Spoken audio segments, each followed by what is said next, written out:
यात्रा की अत्यधिक थकान होने के बाद रामनगर के फर्स्ट गेस्ट हाउस में रात बीत चुकी है। बहुत गहरी नींद आई और अब हम चल रहे हैं जिसके लिए हम आए हैं। जिम कॉर्बेट नेशनल पार्क के अंदर ये है गर्जिया मोहान रोड। और नीचे आप देख सकते हैं घना जंगल और कई जगह बोर्ड लगे हैं हाथी बाहुल्य क्षेत्र। हालांकि इंसानों की आवागमन बहुत है क्योंकि ये हाईवे है। और नीचे है कोसी नदी के तट पे बसा हुआ। अभी आप सामने देख रहे हैं ये है स्पॉटेड डियर। और जिसके ज़्यादा सींग दिख रहे हैं वो बारहसिंगा। दरअसल हम लोग इस समय है गर्जिया रोड पर, जो कि आप अपने व्हीकल से जा सकते हैं जिम कॉर्बेट नेशनल पार्क के बीचों बीच। और जंगल सफारी जिसमें ढेला बिजरानी या ढिकाला जोन है, वहाँ आप जाते हैं सरकारी जिप्सी या कैंटर से। तो उसकी कोशिश करेंगे कि कल कुछ अरेंजमेंट हो जाए, पर अभी फ़िलहाल ये नज़ारा रोड से लगा हुआ बिल्कुल। यहाँ पर चीतल, बारहसिंगा और हिरन और घनघोर जंगल। वाह।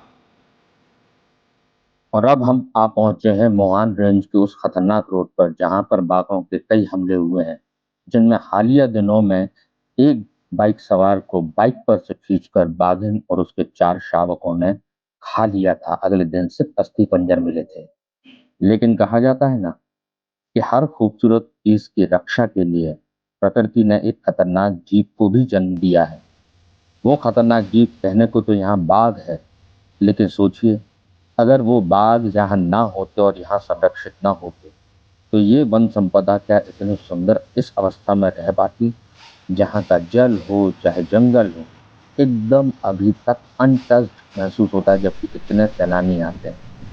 ये जो नज़ारे आप देख रहे हैं, ये मोहान रेंज की पहाड़ियों के बीच से बहती हुई कोशी नदी है।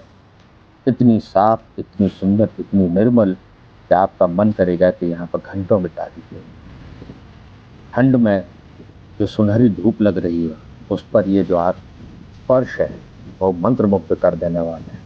मैं तो कहूंगा कि बाघ ने ही यहाँ पर जीवन दिया है, इसलिए बाघ यहाँ पर देवता माने जाते हैं। कई हमले हुए, आगे भी कई हमले होंगे, लेकिन इससे यहाँ की जनता पर, यहाँ के लोगों पर कोई फर्क नहीं पड़ता, क्योंकि वो जानते हैं कि वो उन्हीं की रक्षा के लिए। एक बार अगर आप अभी तक नहीं आए तो उत्तराखंड की इस पर्वतमाला को, इस सुंदरता को अपनी आंखों से देखिए। जिम कॉर्बेट तो एक बहाना है, लेकिन उसके आसपास का जो दृश्य है वो अद्भुत है, लाजवाब है।